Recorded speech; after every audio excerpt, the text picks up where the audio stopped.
پێش هەموو شتێک ئەبێ ئەوە بزانین ئامریکا ئامانجی لەوەی کە وەکو زلهێزێکی جیهانی مداخلەی ڕۆژهەڵاتی ناوینەکە چییە؟ بۆ ئەوەی کە بتوانێت زۆر ڕاحەت بازرگانی بکات و بۆ گەڕاندنی مەسائلی ئابووری و اقتصادی دنیای سەرمایه‌داری و کاپیتالیستی ئەمە ئامانجی یەکەمی دنیای سەرمایه‌داریە کە بە پێشەنگایەتی ئامریکا ئەکرێت و بۆ ئەوەی کە بتوانن زۆر بە ئاسانی لەسەر تەواوی دنیا دەسەڵات دروست بکەن گرنگترین شوێنێک کە ئەبێ دەستی لەسەر دابنرێت ڕۆژهەڵاتی ناوینە و ئەبێ ئەم ڕاستیە لەناو ئەم مۆزوعە بزانین لە ڕۆژهەڵاتی ناوینە بابەتی مەسەلەی کوردستان هەیە کوردستان دڵی ڕۆژهەڵاتی ناوینە و ئەمە بە پارچەبوونی کوردستان زلهێزەکان ئەمەیان بە تەواوی دنیا سەلماندووە لە هەموو بوارێکە و کوردستان لە ڕۆژهەڵاتی ناوینە ڕاستیەکی هەیە کە هەتا ئێستا کۆڵی لێکراوە بەڵام لە ئاخری سەدەی بیستەمە بە تایبەتی بە تێکۆشانی بەڕێز عەبدوڵڵا جەلان و حرەکەتی ئازادی خوازی پێکەکە لە کوردستانە گۆڕانکاریەکی زۆر عەزیم ڕووی داوە بە تایبەت لە سیاسەتی داگیرکەران و لە سیاسەتی هێزە زلهێزەکان لە سەر کوردستان و لەسەر ئەو بابەتە ئێمە وەکو کورد نەتەنیا بۆ ئێران نەتەنیا بۆ سووریا بۆ تورکیا عێراق بۆ هەموو کوردستان ئێمە ڕێگەچارەی بەڕێز سەرۆک ئاپۆمان هەیە کە ویش خەتی سێمە یعنی ئێمە بە سیستەمی کۆنفدرالیزم ئەمانەوێت بابەتەکان چارەسەرکەین ئێمە وەکو ئەوەی کە بمانەوێت بڵین لەگەڵ ئەوەی ئەمریکا مداخلەی ئێران کا چی بە نظامی بێت چی بە سیاسی بێ ئێمە هیچ بابەتێک لەگەڵ ئەم مۆزوعانین ئەمریکا بۆ بەرژەوەندی خۆی دێت ئەمریکا بۆ بەرژەوەندی گەلی کورد نایەتە ناوچەکە بۆ بەرژەوەندی ئێمە نایەت بە بڕوای خۆم وەک تەحلیلگەرێک ئەوەی کە ئەیبینم بەس ئەمریکا ئەیەوێت فشارێک و زەختێکی لەسەر ئێران دروست بکە تا ئەو دینامیکە ناوخۆییە کە بە ڕێگەی ئابلۆقی ئابووری دروست بووە تەقینەوەیەک دروست بکە لە ناو ئێرانە و ببێتە هۆی شۆڕشێک لە ناو ئێرانە بەڵام وەکو ئێمە وەکو کورد لە ڕۆژهەڵاتی کوردستانە بە پێشەنگایەتی پەژاک کۆدار پرۆژەمان هەیە پرۆژەیەکی چارەسەریمان هەیە پرۆژەی چارەسەری ئێمە مداخلەی ئەمریکا نییە پرۆژەی چارەسەری ئێمە بۆ حکوومەتی ئێرانە ئەمە ڕاستیە ئەگەر ئێران بە پێ ئەو پرۆژەیە کە کۆدار داوێتی هەنگاو هەڵبگرێت هەموو کێشەکان لە ناو ئێرانە چارەسەر بێت بێوەی شڕ نانا خزمەت بە کورناکە ئەو پرۆژێک کە هەیە خزمەت بە گەلانی ئێرانەکە بە هەموو گەلێکی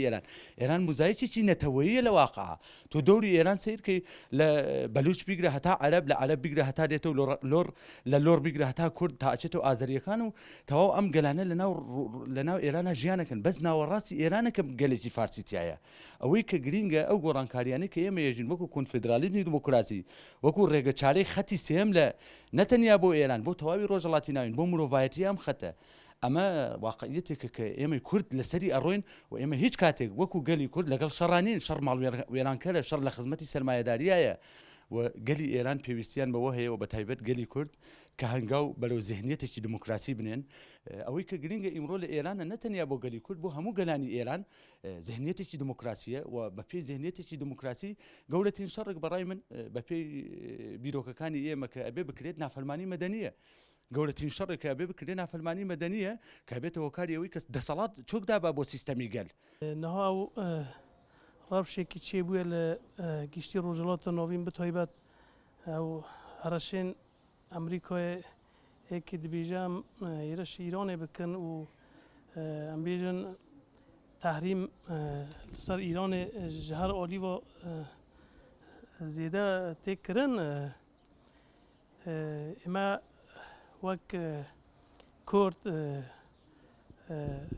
ئێمە نابێت چاڵڕێ نزانم ئەمریکا و ئیران و کێ و کێ بکەن ئێمە کورد نەها خودی پرۆژەنە خودی پرنسیب و مەبدەنە ئێمە دەبێ خوب هێز بکەن خوب ڕێخستن بکەن کە civaka xwe hişyar bikin bigîne asteke siyasî bûnê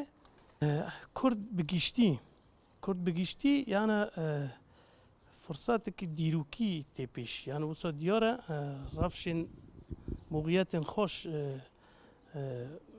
bi dest kevin wê bi dest kevin Kurd jî dibê ji van firsatana istifade bikin hem aliyên siyasî hem gel giştî yek bikin hêza xwe û و ام بیژن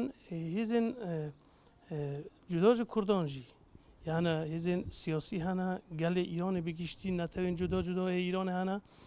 یعنی به پشتیبانی هفته به هفگرتن دکارن ببین هیزک مزن و دکارن گورانکاری ناو ایران دو چه بکن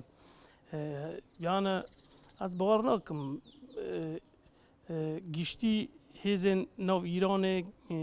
ملت ایران جی زیده چاولره امریکا بکو ذاتا امریکا یعنی نجبو دموکراسی نجبو هم بیجن مافی گلان مافی بندستان مافی نظام آین و انزان تلوی داره نظام تیرش بکه چی بکه نه امریکا جبو برجواندی خواه ایران جی دخواه استاتوی خو چه بی بپاریزه